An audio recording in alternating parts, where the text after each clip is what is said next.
Alright, what's up guys? Welcome back to my channel. Welcome to my channel if you're new. My name's Oliver. So for today's video, we have an episode recap of the Real Housewives of Salt Lake City Season 6 episodes 13 and 14. Basically, I have been super busy. I don't know if you guys know or even saw, but I was on Watch What Happens Live, and the entire week whenever I was in New York, I was there for also a brand trip for American Airlines, and I've just been so far behind. So I'm just trying to catch up, so I'm probably going to just double up on this up until the end of the season. Oh, and I'm also going to do the same thing with my Potomac recaps because I think I'm 3 episodes behind on that, so I apologize. Anyways, so first, Angie has her aunt, I think it's her aunt, and also her father over at her house, but then she also gets Heather and Mary to come over. Angie basically organized a trip to go to Greece for everyone because she's getting her Greek citizenship and she wants to celebrate with everybody. And in the meantime, Heather and Mary are asking Angie's father how to say snooze fest and boring and piss off in Greek. So I was like, oh lord, that's very interesting. Anyways, they all pack and get ready to go. They all go to the airport. I noticed that they were flying Lufthansa to Greece, so they connected like either in Frankfurt or Munich. I don't know where Lufthansa flies to from Salt Lake City. Y'all know I love aviation. So anyways, I just saw it based on the business class seats. So then they all get to Santorini, and then they all get in the van. They go to this restaurant, and they are all yapping and whatnot. But here is where everything not blows up, but this is just a very interesting point. Brittany is just like, oh Heather, what time is it on your watch? Right? Like she's like, oh, let me pull out my watch. So Heather's just like, okay, Lisa, I'm gonna tell you something. You're not gonna like it, but I bought a Cartier.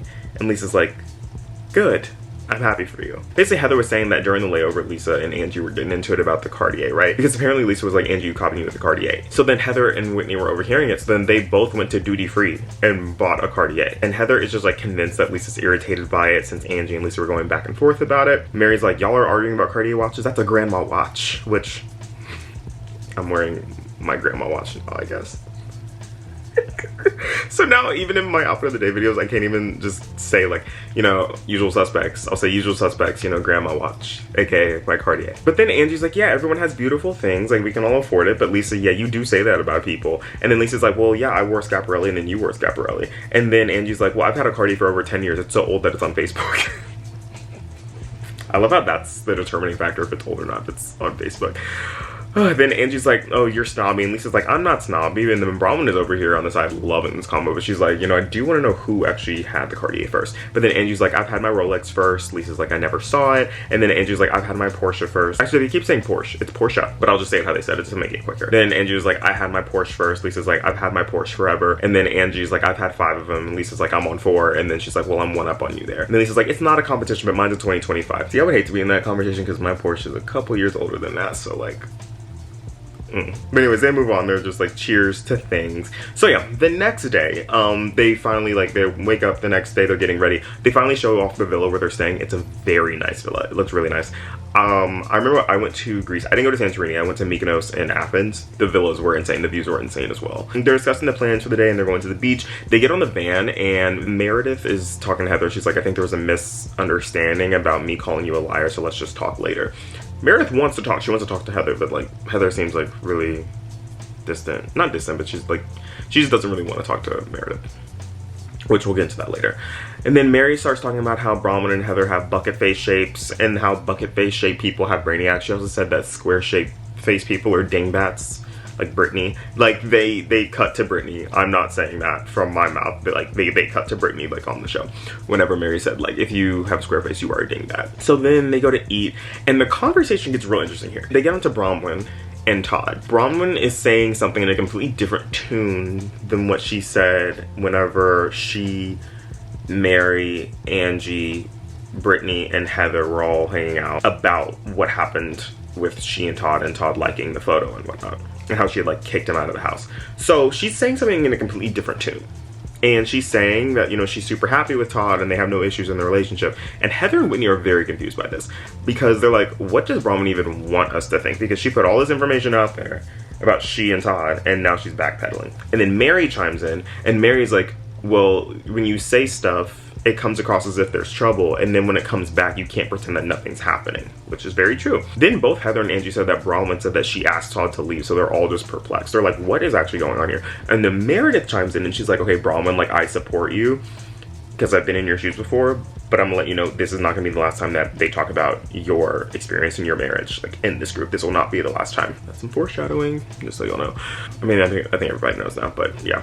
Okay, so now they are all back in the villa, and Heather comes into Mary's room, and she's like, I don't know what's going on with Meredith, because she's making these little cutting comments, and she's calling me a liar. And then Mary is like, well, you just need to be more direct, because like, she listens to you, just be more direct. And then Mary's like, I was just raised to be honest. Like, I don't know if any of these girls can be honest about how they truly feel, which is, that's actually pretty true, because it's like, they all kind of like dance around stuff, you know. Okay, so everyone's ready to go except for Lisa, because Lisa's still in glam. Angie, Loki kind of has an issue with this, because she's like, we're in Greece, we're supposed to be around everybody and people, like, why are you so obsessed with like glam and materials and things and this, that, whatever. So yeah, then the rest of them get on a golf cart and they go into town, and they get out of the golf cart, and Whitney literally slips and falls, and she cannot get up. Like, a random stranger like comes and picks her up because she can't get up because the hill is so steep. Everyone else keeps going too, like no one else stopped. I think it was Brittany that actually stopped, but like other than Brittany and that random guy, I don't think anyone else stopped, which I thought that was funny. Okay. So then they all like shop for a little bit in Greece. Mary and Meredith are in the shop, and Mary says that she and Heather need to be open and vulnerable with each other because there's just something there. And while they're in the store, Meredith gets like an evil eye H for Heather, like as like a peace offering.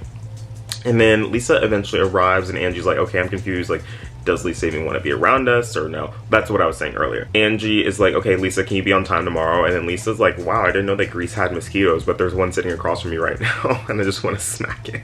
So then Mary is like, okay, Meredith and Heather talk. And then Meredith is like, I want to talk, but not with the group. I just want it to be me and Heather. But Heather just wants the group to be around. Basically, Heather wants the group around because she's like, I just want witnesses, and I want people to help back me up, because Meredith is going to try and twist what she says or twist what happens and whatnot. But Meredith just wants it to be one-on-one. Heather is like, you assassinate my character and question my loyalty. Lisa is saying like, it's ridiculous that Heather just always plays Judge Judy in every situation. Like, why are you judging her so harshly? And then Lisa's like, well, you and Meredith had a miss. And Heather's like, no, Meredith is looking at this TikTok and is choosing this as a reason to annihilate our friendship and your friendship with Whitney and with Brittany. And then Heather said that she is very selective as to what Meredith has outrage for. And Meredith was like, I don't agree with you. And then Meredith also said that if you want to hold a grudge, then so be it. Okay, then Lisa is talking about how Heather was rude to her at Walter's, and that Heather is hurtful because she's always like, no, that's not right. And then Whitney's like, I think the thing is that right now we're protecting something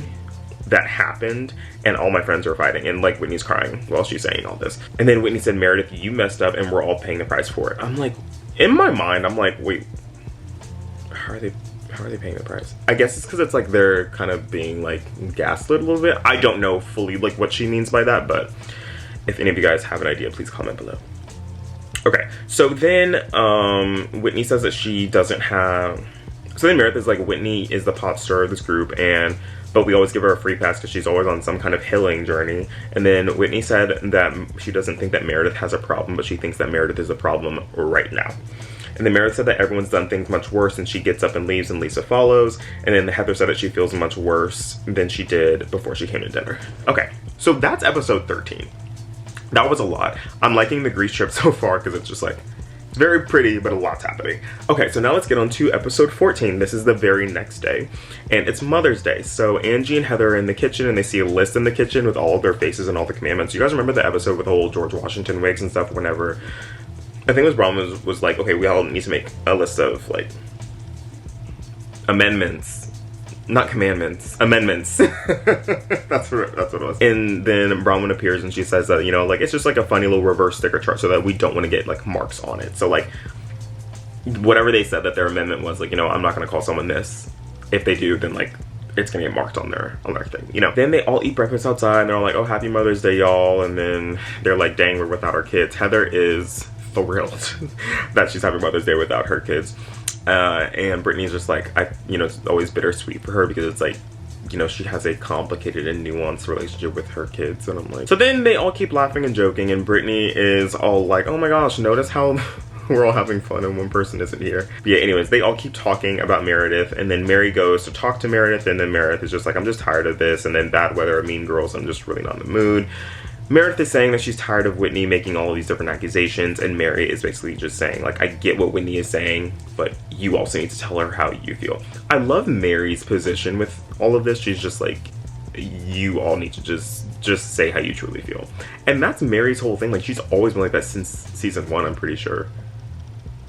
Yeah, she just always just said like how she felt. So then everyone gets ready, and then the group is basically gonna split up. They're gonna go ride donkeys, and then half of them are gonna go like to some lunch thing. Like, I forgot what it was, but yeah. So then, maybe it was like a cooking class, I don't know. But then Angie was like, okay, Meredith, how do you feel about the group assignments? And Meredith's like, I'm not happy about it, because Meredith is gonna go with Brittany, Heather, and Whitney. And they made the group assignments based on the hope that the night prior, everyone was gonna be like all good, and it was not that. So yeah. So then Meredith is saying like, ever since the plane, no one likes how I speak and I'm like too eloquent, and Heather's like, no, I'm educated too. And then she's also like, but you're condescending. And then Meredith goes to answer a phone call in the middle of Heather speaking, which is really funny. And then she's like, okay, no, but I'm getting yelled at to hang up the phone on Mother's Day. So she hangs up the phone, and she was talking to Brooks. We're gonna get into that. But yeah, the van is very silent, and Meredith is like, I want to be with my family, I don't want to be here. And Lisa's like, well, I'm happy to be in Greece. And Heather's is like, same. So then Heather is like, I feel like I've just been raked over the coals, and like, you never apologize fully, and it makes me question when I wake up and I'm still in trouble with you. So then Meredith says that she's sorry. Then Brittany, Bad Weather, and Meredith all get dropped off at lunch, and Meredith goes and wanders on her own because she does not want to be around them. Like, she just is walking around the hills of Santorini. So then Lisa, Mary, Angie, and Bronwyn go donkey riding, and Lisa's like, it's hard not to look cute standing next to an ass. I love that. So then the donkey ride through Santorini, it just looks like a lot of fun, but Mary is not enjoying it because she's like, she feels bad. Like, Mary's not really enjoying it though, because she says she feels like she's on its back and she feels bad and she don't want to like hurt him and stuff. But then at the lunch cooking class, it's very awkward because Meredith comes back and she leaves, and then she comes back and it's just silent. And Giovanni, who's the waiter, is like, Meredith, are you okay? And she's like, I'm sad, I just want to talk to my son because it's Mother's Day. And then Giovanni, the waiter, is like, the wine will make us happy. And then Heather's like, she's not happy. And then Meredith is like, no, I'm not happy because Brooks is on a flight and this is my only opportunity to talk to him on Mother's Day. And then Brittany chimes in, and then Brittany's just like, well, I didn't get to talk to my kids for 3 years. And then Meredith is like, of course, it's all about you. I was dying. That was funny. So then Brittany is saying that she's using this whole like not being able to talk to Brooks thing as a deflection. And then, okay, back at the donkey riding, they are all wondering how cooking class is going, and Bronwyn and Angie tell Lisa that she's gotta like step back because Meredith wants Lisa to chime in whenever someone comes for her, but Lisa she can't figure it out for him. Like, Meredith has to. And Lisa's like, yeah, I hear what you're saying, but it's going in one ear and out of the other. I'm a loyal friend and I'll never stop defending Meredith. So then Mary said that she's praying for Meredith because she feels like something's off. I feel like we're gonna get that in the next episode after this, based on the previews, but it's like, I'm wondering what it's gonna be. We're not gonna see it until, oh no, next week. I was gonna say next year, but no, next week. Then the donkey riders come and meet up with the lunch girls, and Mary's like, okay, did you guys get anywhere? And then Meredith is like, I'm sad because I'm not able to talk to my son. And then Heather said, join the club.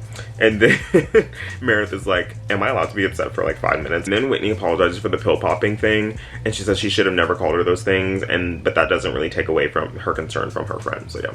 Then they're in the van talking about doing a 10-1-2. Lord have mercy. Then after this, they all get back to the villa and they go to the pool. They're swimming, they have drinks. Whitney, Brittany, and Meredith have a doggy paddle race, and it's all fun. Like, so that was all good. Brooks and Chloe ended up sending Meredith flowers. That was super sweet. And then Angie was talking about Electra and how she doesn't really identify as Greek. She just identifies like with her horse stuff and like mainly her father's side and whatnot. Then they get on to the topic of like first kisses, and Angie is like, Bronwyn, have you ever kissed a girl? And Bronwyn's like, yes, I've done more than just kiss girls. And then Whitney comes out and kisses Bronwyn. Oh. And then Brittany says that she hasn't kissed girls, but she's kissed hundreds of men. 367 to be exact. I'm like, and Mary is like 300? That's literally how many members are in my church. But yeah, then they go back and get ready to go out for the night, and Mary's staying in because she's really tired. Totally get that because they did a lot today. But the rest of the girls get in the van, and Brittany reveals that she trademarked high body count hair. And Angie's like, Brittany, why did you do that? Like, that's really embarrassing because you didn't even say it. And Brittany's like, all's fair in love and trademarks. they're just like pretty much going back and forth with it because Angie's like pretty mad that she trademarked that and whatnot. We're gonna get back to that in literally just like a couple seconds. Like, give me a couple seconds. So they all go to this place called the Tango Champagne Bar in Santorini, and then Angie calls Brittany Dizzarella. And then Brittany said that Angie is jealous of her hair, and everyone's like, oh, please. And Angie is like, there's no jealousy, but Lisa did also say that it is very weird that Brittany trademarked it. Brittany's like, oh, just because, like, we thought it the same thing, like, I have to give it up. Problem was, like, Brittany, you didn't think of the same thing. Angie literally said it. Like, you walked in with some crazy hair, and Angie said it. Heather's like, but Angie didn't come up with it. But then Bronwyn's like, but she made it famous. And then Meredith is like, well, she can dish it out, but she can't take it. I think she was talking about Bronwyn. No, she was talking about Brittany when she said that. But then Whitney's like, look around, guys. We're in Greece, and we're hyper-focused on trademarks and hair. That's crazy. That's pretty much how that episode ends. It was a good episode. It was a funny both of those episodes were really good. So yeah. Anyways, thank you guys so much for watching this video. I hope you enjoyed it as much as I did making it. Please remember to like and subscribe. I'll see you guys in the next one. Bye, guys.